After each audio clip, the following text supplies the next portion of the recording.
তানভীর, এই ছেলেটা ওই খাওয়ার দোকান থেকে নিয়ে এসে প্র্যাকটিস প্যাডে ঢুকার পর্যন্ত একটা বারও বলে নাই যে আমি নোবেল। সে কিন্তু বলতে পারতো, সে কিন্তু বলার মতন এবিলিটি রাখে। আমি ওর গানগুলি যখন শুনছি আগে, ও কিন্তু A++ একটা singer, no doubt of it. তখন আমি এই যে ধর ইমোশনালি এই বাকি কথাগুলো যেটা শুনেছিস তোরা সেটা বলেছে, কি অবস্থায় করেছে সেটা একটা প্রশ্ন রাখতেই পারে। রাতারটাও ভুক্তভোগী, আমাদের দুইবার খুব বাজে আচরণ করেছে এখানে ম্যানেজার। হ্যাঁ, আমি অন লাইভ বলছি। আচ্ছা, সো ও ইথুন বাবুর সাথে যে আচরণ রেকর্ড আছে, দুজন ফিল্মের প্রডিউসারের সাথে বাজে গালিগালাজ সেটা রেকর্ড আছে, সেই জন্য আমি খুব বোল্ডলি বলছি। হ্যাঁ, আমিও খুব অবাক হয়ে বলছি যে হয়তো অনুতাপ হতে পারে, অনুতাপ থেকে আপনি, কিন্তু আপনার ওই ভিডিওটা দেখে আমি খুব অবাক হয়েছি। হঠাৎ করে ওই যে প্যাডের মধ্যে বসে, হ্যাঁ, যে কি ব্যাপার আগুন ভাই, তাহলে নতুন অভিভাবক বোধহয়। নো অভিভাবক না, আমি বিশ্বাস করে আমি ছেলেটার প্রেমে পড়ে গেছিলাম। আমি মানে তোকে আমি যে গল্পটা বললাম, এই গল্পে কি ওর প্রেমে পড়ে যাওয়ার মতনই একটা ঘটনা না এটা? অনেক বড় বড় রথী মহারথীকে দেখেছি উড়ে যেতে, বিরাট বিরাট হাম্বি তাম্বি করতে দেখেছি এফডিসিতে। বিশ্বাস কর তানভীর তারেক, আমি কিন্তু তারা চিনি না। না, আমি দেখলাম একটা ছেলে হোয়াইট ইরানিয়ানদের মতন দেখতে, এবং আবার ওই ইন্টারভিউটাতে আমি বলেছি ছোট্ট ওই যে ইয়েটার মধ্যে, ইরানিয়ানের মতো দেখতে এসে বলছি, ভাইয়া আমরা গান করে আমাদের একটু গানটা শুনবেন? আমি তো কোথায়? অশিক্ষিত বা জ্ঞানের অভাব, এইসব বিষয়ে খুবই সমালোচিত হয়েছে। এমন একজন গায়ককে আপনি আবার বেশ প্রেইজ করেছেন, খুব গ্লোরিফাই করেছেন। তার নাম নোবেল প্রসঙ্গে যখন একাধিক শিল্পী, একাধিক সংগঠন, একাধিক প্ল্যাটফর্ম, একাধিক প্রডিউসার যখন বয়কট না, ইনফ্যাক্ট ওনার স্ত্রী, সাবেক স্ত্রী, পরের স্ত্রী যখন স্টেটমেন্ট দিচ্ছেন যে এই করেছে, তখন আপনি আবার তার সম্পর্কে সাফাই। ভেরি বিউটিফুল একটা প্রশ্ন, খুব সুন্দর প্রশ্ন, আমি খুব খুশি হয়েছি তানভীর। ছেলেটার সাথে আমার যোগাযোগ কেমন করে হলো আমি বলি। আমার বাসা তো 12 তলায়, আমি 12 তলার থেকে নিচে নেমেছি কি সিগারেট কিনবো মনে হয়, এই জন্য কিনে আমি সিগারেটের দোকানটা ঠিক ডান পাশের দোকানটা একটা ফাস্টফুডের দোকান, বুঝেছিস? দেখি ভিতরে একটা ছেলে বসে আছে, আমাকে দেখেই আসসালামু আলাইকুম, মুখে কোনো হাসি নাই, কিছু নেই।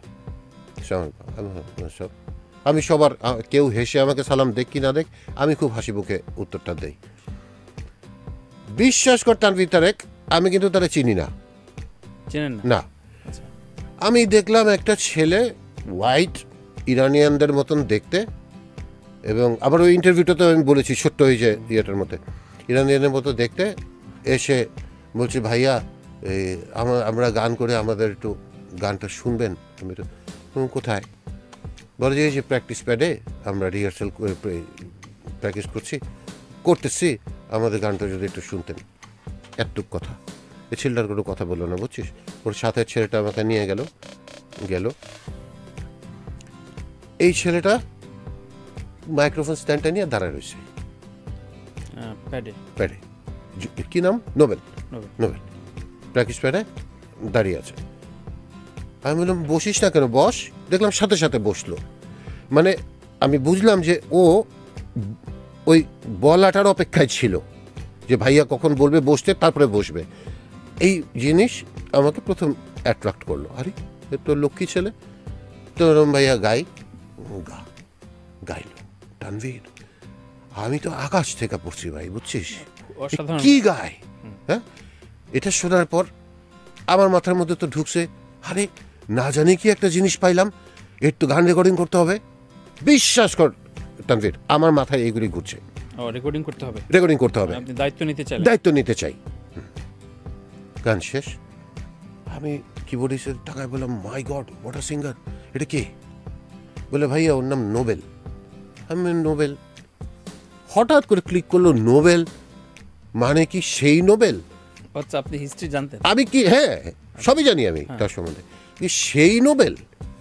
আমি তাকালাম তার দিকে, তাকিয়ে বললাম, তুই কি তার মানে সেই নোবেল? গান তো শেষ, আবার দাঁড়ায় গেছে যখন কথা বলতেছি। তুই কি? জি ভাইয়া। মুখে ওরকম হাসি নাই। তানভীর, এই ছেলেটা ওই খাওয়ার দোকান থেকে নিয়ে এসে প্র্যাকটিস প্যাডে ঢুকার পর্যন্ত একটা বারও বলে নাই যে আমি নোবেল। সে কিন্তু বলতে পারতো, সে কিন্তু বলার মতন এবিলিটি রাখে। আমি ওর গানগুলি যখন শুনছি আগে, ও কিন্তু A++ একটা singer, no doubt of it. একদম। তখন আমি এই যে ধর ইমোশনালি এই বাকি কথাগুলো যেটা শুনেছিস তোরা সেটা বলেছি। এখন ও যে কার সাথে কি করেছে না করেছে এগুলি আমি, আপনি এখন দায়িত্ব নিয়েছেন নোবেলের? না না, আমি কেন দায়িত্ব নেব? বললেন রেকর্ডিং করি। না না না না, আমি তো জানি ও বাচ্চা ছেলে, গান টান গায় না, নতুন একটা ছেলে, নতুন এক্সপেরিয়েন্স শুনতে পারতাম। না না, নোবেল ইজ নোবেল। নোবেল ঠিক আছে, এখন ও কার সাথে কি করেছে, কি অবস্থায় করেছে, সেটা একটা প্রশ্ন রাখতেই পারে। রাতারটাও ভুক্তভোগী, আমাদের দুইবার খুব বাজে আচরণ করেছে এখানে ম্যানেজার। হ্যাঁ, আমি অন লাইভ বলছি।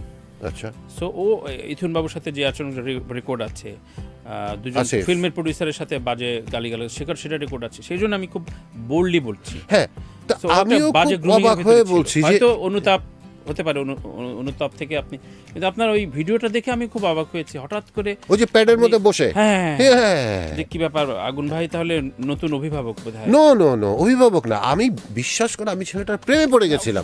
ফাইন, আমি মানে তোকে আমি যে গল্পটা বললাম, এই গল্পে কি ওর প্রেমে পড়ে যাওয়ার মতনই একটা ঘটনা না এটা? না, আমি এখনো ওর গানের ভক্ত, মানে সবকিছু বাদ দেন, ও যে গায় অসাধারণ, কিন্তু আমি পার্সপেক্টিভ, তার যে আচরণ, আমি তার যা আচরণ সেগুলো সম্বন্ধে আমি জেনেছি। এখনো যদি সে সেই সব আচরণ ভুলে ঠিকঠাক হয়ে যেতে পারে, তবে একটা জিনিস আছে যেটা আমি একটু দায়িত্ব নিয়েই বলছি, যে আর্ট লাইনটা এমন একটা লাইন, এই লাইনটাতে পিছলা খাওয়া কিন্তু খুব কঠিন, উঠে দাঁড়ানোটা খুব কঠিন। আর্ট লাইনটা খুব পিছল একটা লাইন। অনেক বড় বড় রথী মহারথীকে দেখেছি উড়ে যেতে, বিরাট বিরাট হাম্বি করতে দেখেছি এফডিসিতে, শ্রুতি স্টুডিওতে। এই কারণে আপনি অলওয়েজ মিডল অর্ডার ব্যাটসম্যান। আমি কি মিডল অর্ডার ব্যাটসম্যান? আমি হলো ব্যাটসম্যানই না রে, বল আসে ব্লক করি, মাঝে মাঝে 6 মারি। জাগো এফএম এর অ্যাপ এখন পাওয়া যাচ্ছে অ্যাপ স্টোর এবং প্লে স্টোরে।